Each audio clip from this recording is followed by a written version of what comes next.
He earned his PhD in the Department of Finance at the University of Texas, Austin in 1987, and he served as an associate professor and real estate and finance at Wichita State University for 10 years. He is a returning speaker to this event, very well received last time. I think you'll see why. Would you please welcome Dr. Mark Dotzour.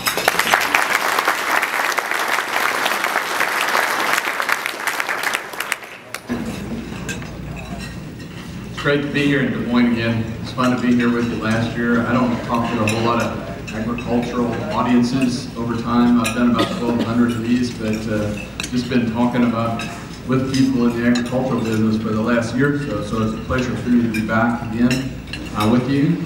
For those of you that haven't heard me speak before, I'm going to talk pretty fast. I don't do Zig Ziglar, power policy thinking, let's put some lipstick on a pig and sell something speech, and frankly, I don't have any self-esteem, so I don't care if you have any either by the time I'm done with it. Okay? But what I do try to do is give my audience some information to help them, their customers, and their clients make good business decisions.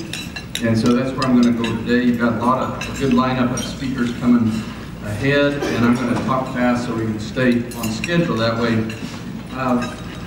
I thought I would just start by saying, for the first time in about 5 years, I'm more optimistic than my audiences about the future of the U.S. economy. I became more optimistic than my audiences last year.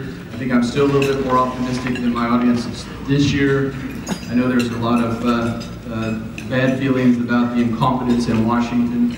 That's not going away. I'm more optimistic about 2013, not because I think Congress will be less incompetent, but I think they're becoming less relevant.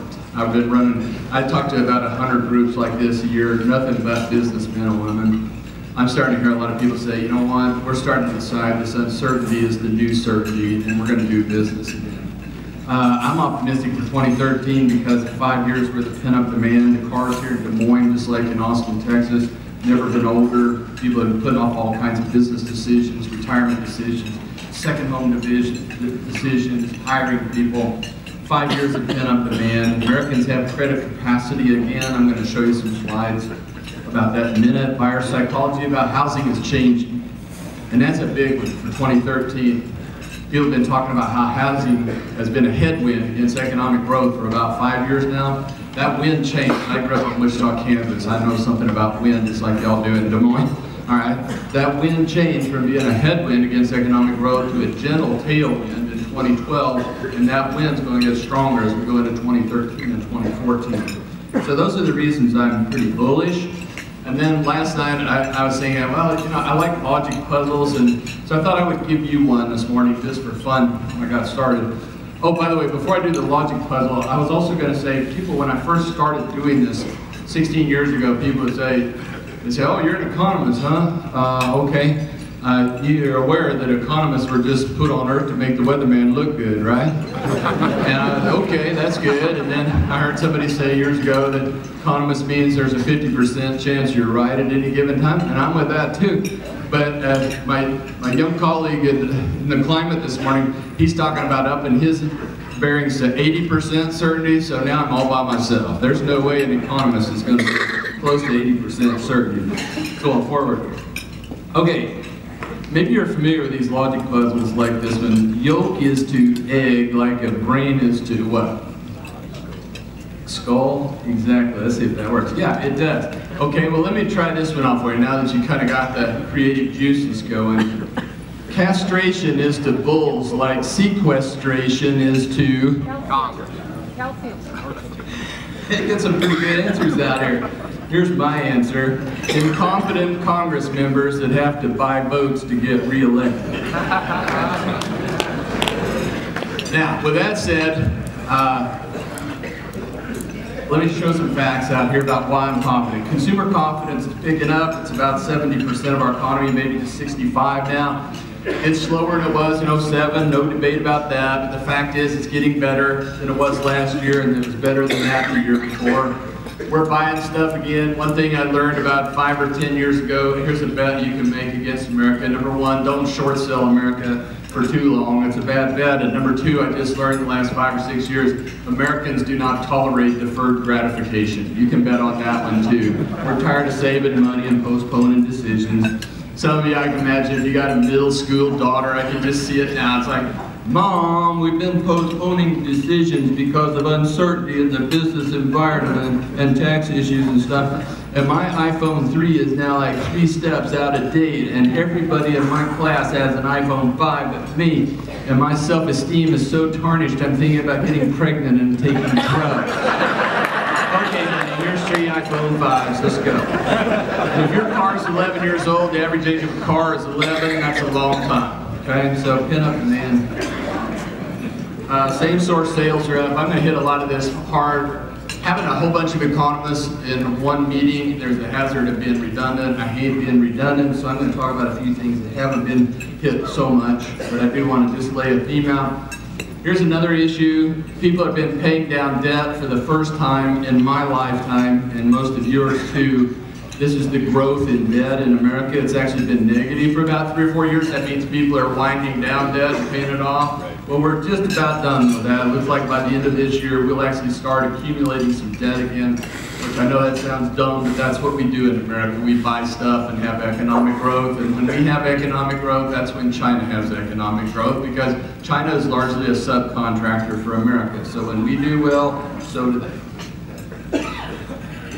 Net worth of households has come out big time. This is a key in my thinking about interest rates. And keep in mind, I'm deadly serious about this. I'm an economist, so that does mean there's a 50% chance anything I say is wrong. But you could have got Greenspan here, and his odds wouldn't have been any better. And who knows? Next year you might get Bernanke here for $1,500. If you see Bernanke here next year, just remember he's probably getting about $1,800. Look. Low interest rates have been there for a reason, and that's to make you wealthy again. It's called the wealth effect. Congress has messed up our economy so badly, they've scared businessmen and women off the dance floor, and there's a 100% consensus in this country that this Congress and this president will never create a positive business environment to encourage people to hire again. Okay, so what that leaves is Ben Bernanke keeping interest rates low so he can make the stock market get really high to increase your net worth, because he knows he needs the wealth effect on his side. The theory is if you feel wealthy, you'll go buy a boat or a bowling ball or whatever you like to do. And when you buy something, that creates economic growth. So he's trying to make you wealthy, and so there's 2 ways to do it. Make your stocks go up, which has worked in spades. As you can see, our net worth dropped by $20 trillion in a matter of a couple of years. That is a lot of money to lose in a matter of 2 years. You see how that's recovered almost fully again? It's largely because the stocks are back up. He's been pushing up stocks to make you feel wealthier. But this is the one he hasn't fixed yet totally. This is why I don't think interest rates are going to go up anytime soon, because this is the net worth of households in their house. Their real estate equity fell from 14 trillion to 6. That's almost $8 trillion loss in the equity in your house. And you see, that hasn't responded nearly as well as stocks. Your stocks are about back up to where they were 5 years ago, but for America, your house isn't anywhere near that. But the good news is, you see it's finally working.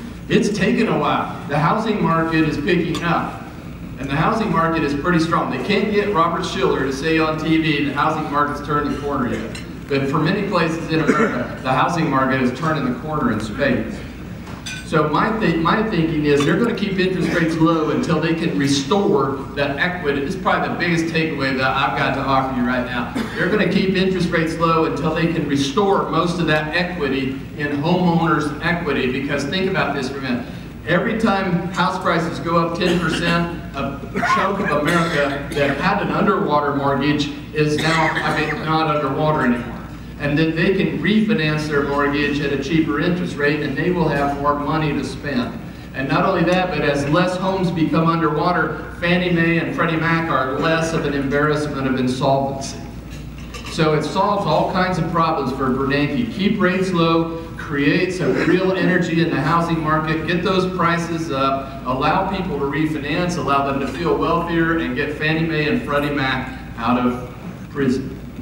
So in my mind, that's why I think rates will stay low at least through this year, if not for another year or two, as they try to get house prices back up. Car sales are up, people are buying trucks as well, so internet sales are exploding. This is the next chart that I want to call your attention to. I'm 58 years old. It used to be a girl in a mini skirt would give me goosebumps. Now it's just charts like this, all right? If you're under 40 and you don't get it, this is hot, okay? Let me help you with that. I thought about putting some kind of enticing image on there, like a big cheeseburger or something, but you get my idea here. This is the percent of your income that goes to pay off debt service. And it has been oscillating between 10.5 and 12.5. And when it got north of 12.5, we started feeling heavily in debt and stopped buying, and then you have a recession. But we went totally crazy about 5 or 6 years ago, and we went from 12 to 13 to 14. And at that point I was saying, you know, folks, it looks like there's no limit to how far Americans will go in debt. Well, we found that there was a limit. And then I started thinking, okay, we won't have a real economic recovery as compared to a fake economic recovery with stupid things like stimulus packages, tax credits to buy homes, cash for clunkers, dumb stuff like that. Real economic recovery comes when you can actually buy something. It's one thing for you to want to buy something, but if you don't have the financial capability to do it, you're impotent in regard to the U.S. economy. But when you want to buy something and you have credit capacity, that's when you get real economic growth. I thought this would take years. I figured we'd been looking at this chart for years before this would happen. Look at the trajectory of this thing. Right now, as we said, my secretary just updated this a couple of days ago. We're not only back in the normal range, we're at the very bottom of this range here, and still at this kind of trajectory heading even lower. And so the fact is, Americans have credit capacity to buy stuff. All we need is a little confidence. And we're either going to get it from Washington or we're going to get tired of Washington and stop listening to it. I mean, if you're watching Fox News or any other cable channels more than 7 minutes a day, you are totally wasting your time. Household assets, this is equity in non-corporate businesses. Small business owners, they lost a bunch of money too. That's coming back as well. Corporate profits, pretty close to record high levels. All kinds of cash sitting overseas needs to come home. People postponing decisions. I think that next year or two, the biggest headwind isn't going to be housing, it's going to be Obamacare health insurance. If you got 49 employees and you hire one more person, life as you know it ends. So every company on earth, no, every country in the United States of America, if you got 45 to 49 employees, you're not going to be wanting to hire anybody ever again. I can't wait to see this. This is going to be a great reality show because they're going to start fining you if you don't have insurance at the end of the year next year. I can't wait to see this. Have a TV crew reality show. Let's go to the local bar in West Des Moines where there's a bunch of 32-year-old hipsters in there, and let's go and say, have you got your insurance card, boss? Oops, $3,500 fine to you. Okay? Wait till they start fining you for not having health insurance. You're going to love it. Welcome to socialism. Okay? Or government tyranny, whichever one you really want to call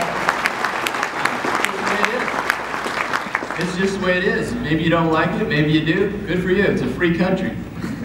Okay? Small businesses want to hire in the next 3 months. Small businessmen and women in this country are very pessimistic about Congress and the government environment here. But even with that said, there's a 100% consensus of pessimism that our government will never create a positive environment for business in the foreseeable future. And even with that said, people are starting to hire again. They just can't help it. I got customers, they need to be served. I'm going to hire, even though those morons in Washington scare me every day I wake up and see the news. Now's a good time to expand. It's still pretty low. I mean, look at this. It's only 5 or 6% net respondents say it's a good time to expand. The sad part is our economy should be growing so much faster than it is now at this time in the cycle. But it's not because of this government uncertainty or mess that they've created. And so let me see, what else do I want to do here? I'm going to cover this pretty quickly. I want to talk about government a minute. We all know about these unfathomable budget deficits. It used to be, remember when we thought $700 billion was a big deal? TARP? Remember when Hank Paulson came out and said, I need a bazooka. We got a financial catastrophe on our hands, and I need a bazooka. Something that's so big that even a monkey could solve a problem. It's that big. So they gave him $700 billion. Now look, $700 billion is like chump change. We're burning through that about every 9 months or so.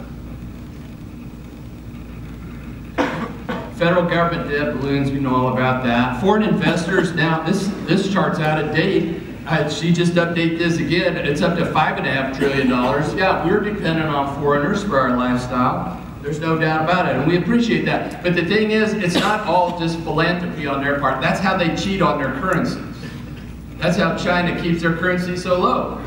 If we're trade partners, wouldn't that be great? My idea of a trade partner would be is, I buy stuff from you, and you get some employment and some profits and some prosperity, and you buy some stuff from me, and I get some employment and some profits and prosperity, and we mutually prosper. That's not how it's working in China. We buy all their stuff, they get all the profits and all the employment growth and stuff, and they don't buy anything from us except our debt. They have to buy something from us to peg their currency. So when people tell me, wow, I'm really worried about China, what if they ever threaten us to sell their debt? It's like, good luck. It's like financial suicide for them, because I got news for you, we still buy a ton of stuff from China, and if we ever stop buying stuff from China, their big miracle's over. Okay, so far, no problem. Ben Bernanke is the grand enabler by keeping interest rates at really low levels. We're running up massive debt, but the interest on that debt is irrelevant. So then you have a president that comes out and says, we don't have a spending problem in this country, okay?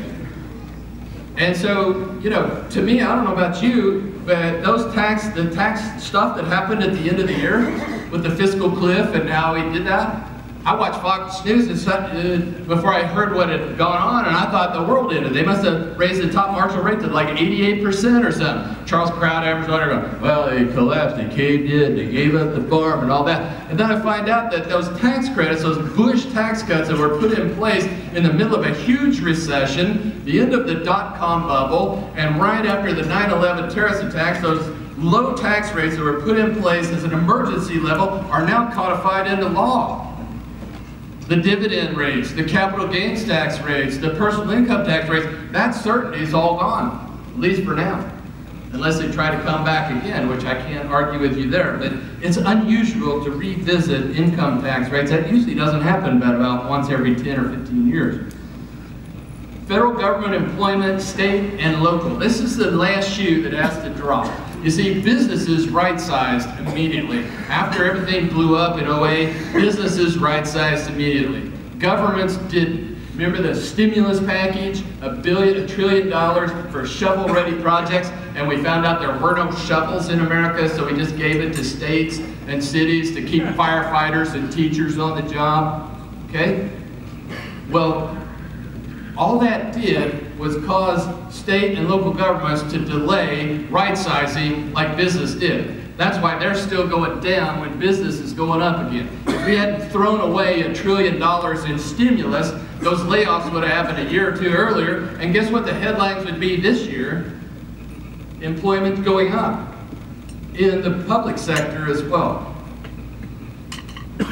Meanwhile, the dollar continues to decline. I understand why people buy gold.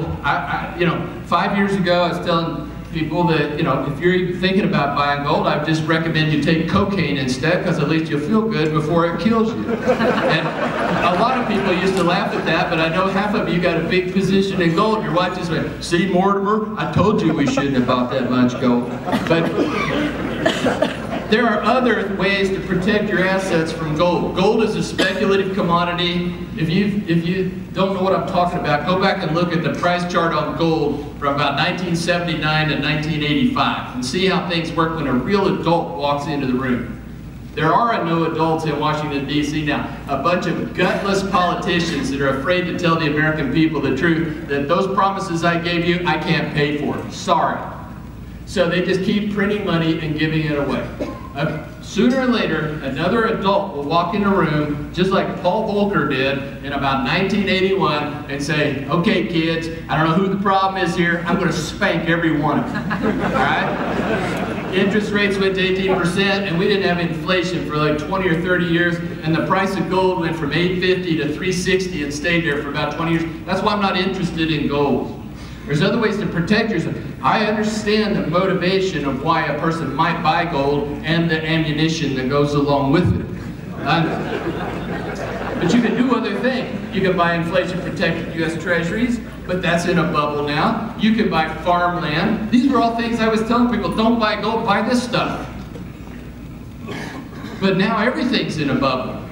Farmland's in a bubble, tips are in a bubble, bonds are in a bubble, high-yield stock, high-yield bonds are in a bubble. The two things that I can't think that are not priced at near record highs, at least in the United States of America these days, and that is U.S. common stocks and also houses. Those are about the two things left that I know of that aren't priced near record highs. Okay, I want to talk about inflation for a minute. Because interest rates are a big deal. Believe me, I'm tired of investing money and earning 0.25%. So I'm starting to think about maybe I ought to go out on the income side a little bit. So I looked at this mutual fund of kind of high yield preferreds. So it's just a closed-end fund with a bunch of preferred stocks. Got about a 8% yield. I thought maybe I'll just do a little bit of that. You know, take a little bit of risk. And then I got to think about what happens to that stock if the 10-year treasury goes up 1%. Well, I lose about 13%. And the 10-year treasury is at 180 right now. 380 is closer to a normal than 180. If it goes up from 180 to 380, I lose about 30% of the value of that preferred stock. So here I go. This is about when I buy in. See the sell signal? I'm talking about buying it, so don't, all right?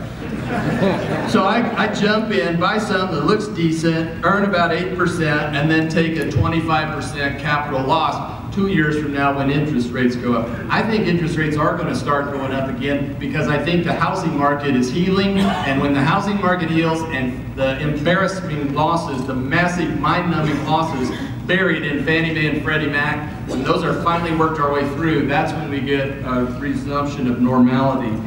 But in terms of interest rate. Okay, for those of you that are talking about inflation, here's the chart you see.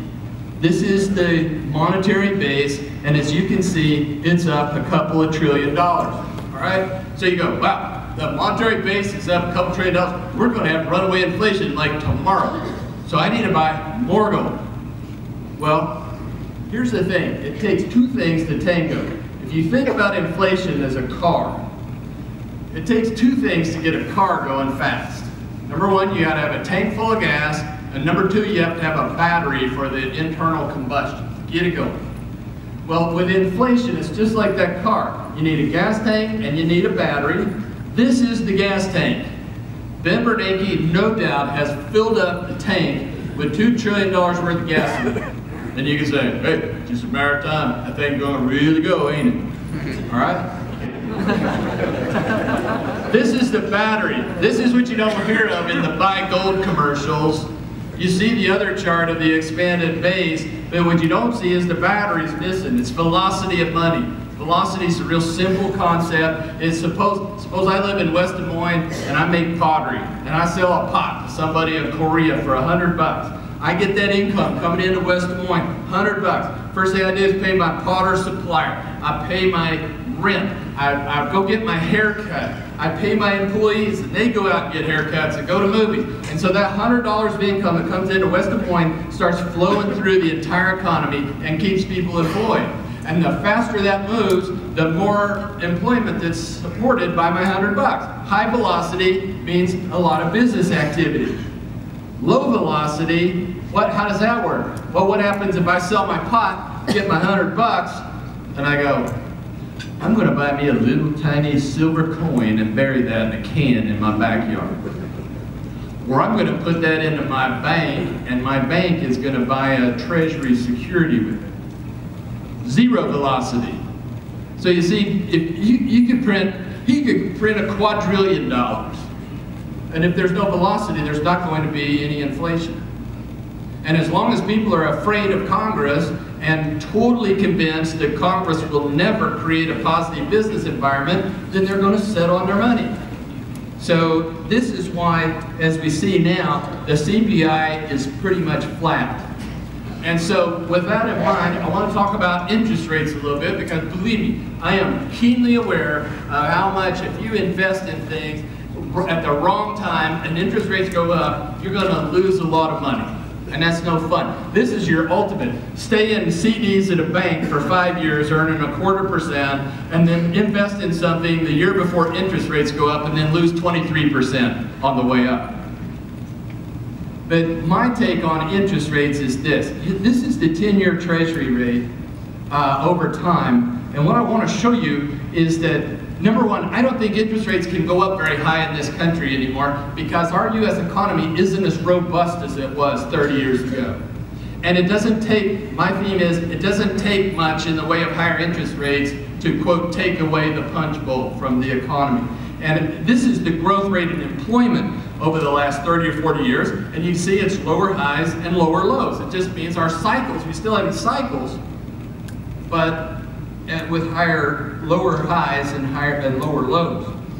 Same thing with interest rates. Okay, we raise interest rates to cause a recession, then we lower them to stimulate the economy. As you can see, cycle after cycle after cycle, it's a lower rate needed to push into a recession, and it's a lower rate required to get us out of the recession. And now, as we say here right now, the rates are about as low as you can get. So my theory is, yes, rates will normalize in the future, but any kind of really high rates, our economy can't take that high of rates like it used to in the past. Just my own opinion.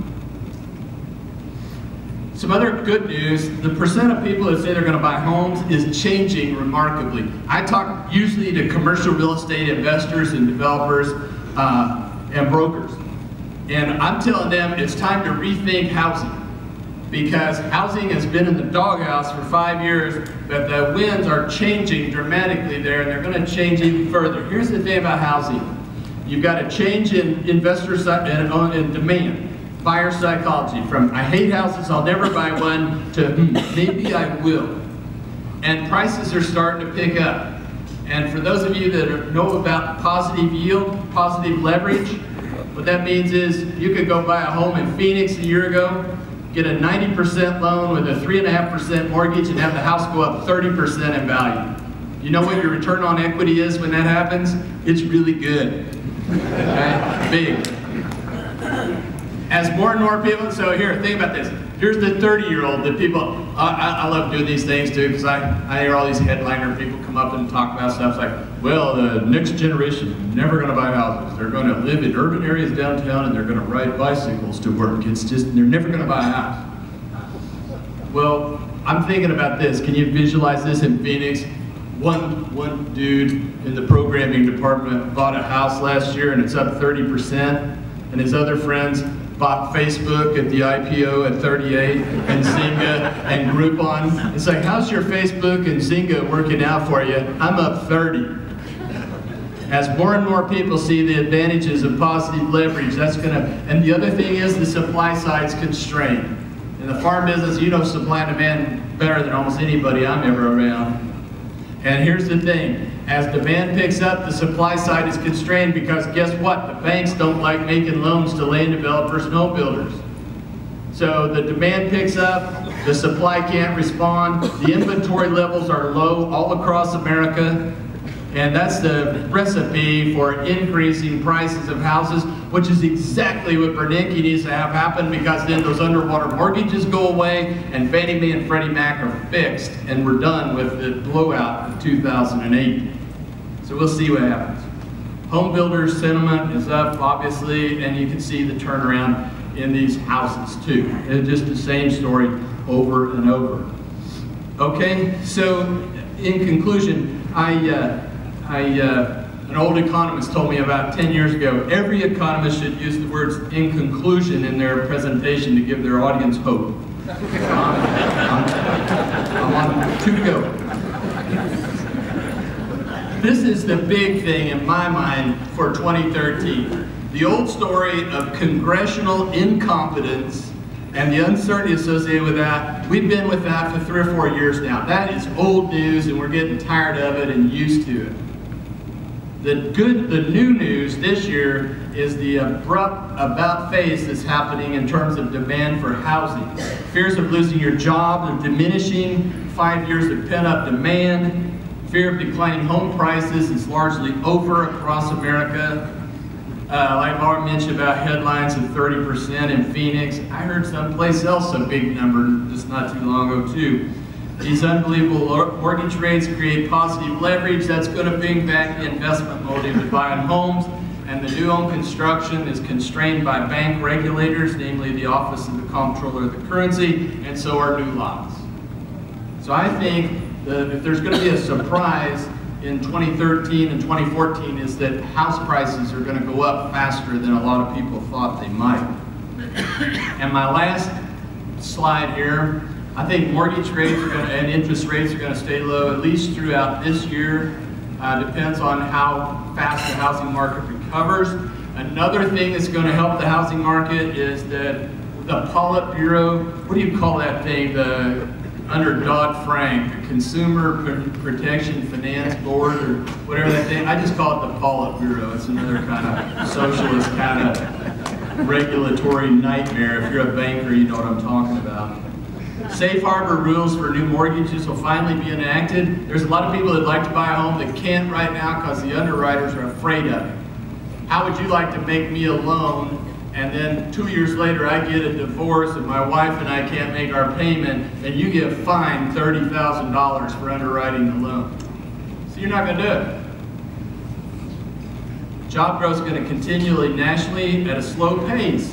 Could be better. The fact is, this economy wants to expand, and it's going to expand despite Congress. And don't let the President or Congress take any credit for this, because it's happening because American men and women want to do something other than hide in their basement and cower. And I think Congress will refuse to make any spending cuts. They have virtually no history of this at all. And so we'll go through this debt dump thing, whatever we're going to call it this time, and we'll extend it for another year, or maybe another 6 months. Maybe we'll just do it every 2 months. We'll just have continuing 2-month dramas of extending, but we're never going to cut. Don't forget, somebody in this room might think that Reagan did a great job, and he did. I'm not a Republican or Democrat, by the way. I'm a registered cynic. I don't believe any of them anymore, okay? None of them. But the fact is, as great a communicator as Reagan was, he was able to cut taxes, but was he able to cut spending? No. And so if Reagan can't cut it, I don't think this current crop that we've got in Washington is going to either, okay? So what's going to happen is, we're going to just keep running massive budget deficits until the bond market shuts us off. Until we have the bond market crisis. And I think that's a long way off. This country is really strong, and I don't care if Moody's or Fitch downgraded us by 2 notches. It's like, okay, where are you going to go with your money? You're going to take it all to Russia? Go long with Vladimir Putin? You're going to go to Venezuela with Hugo Chavez? At least they tell you they're going to confiscate your money there. Here, they kind of don't tell you. Right? So anyhow. In a nutshell, that's it. Thanks a lot for your kind attention. I'm optimistic about America in the future. Thanks.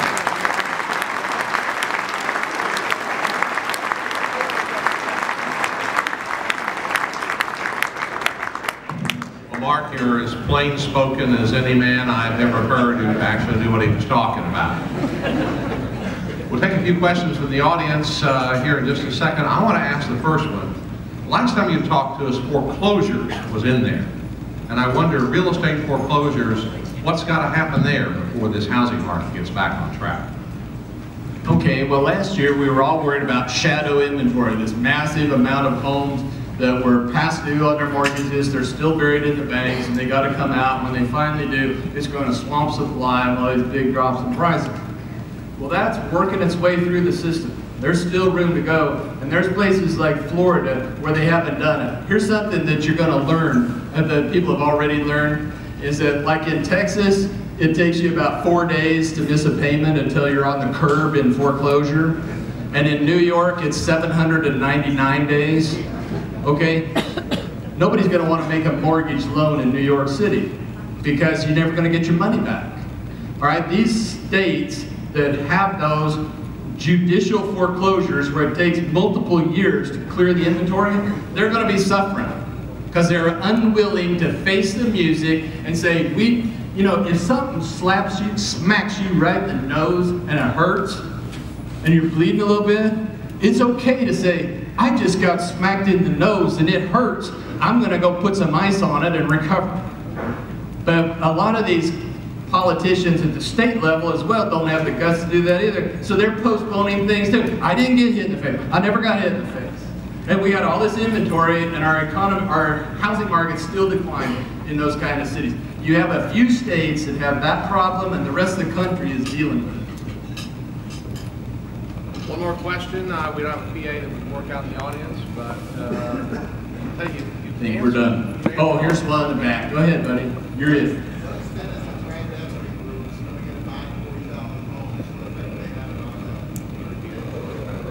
Oh, okay. The question is, private equity is going to buy a ton of homes, like in the thousands of them. Yeah, that's another good signal. I mean, when PE comes into the market and says, we're going to buy a couple of thousand homes all in one pop, that's a big go sign. That's a good investment signal to me. It just confirms what I've been observing for the last year. Houses, single-family houses are a good thing to buy. And you know, the big one, BlackRock or Blackstone, I don't pay attention, whichever one it is, all right? They got this big fund to buy them, and I just saw the other day, they're really under duress now because the market's getting away from them. They raised a couple $1 billion to buy thousands of homes, and the prices are going up faster than they can deal with, so they're going to ramp up their purchasing schedule because the market's getting away from them. It's a great buy sign for housing in my mind. Thanks a lot for your kind attention.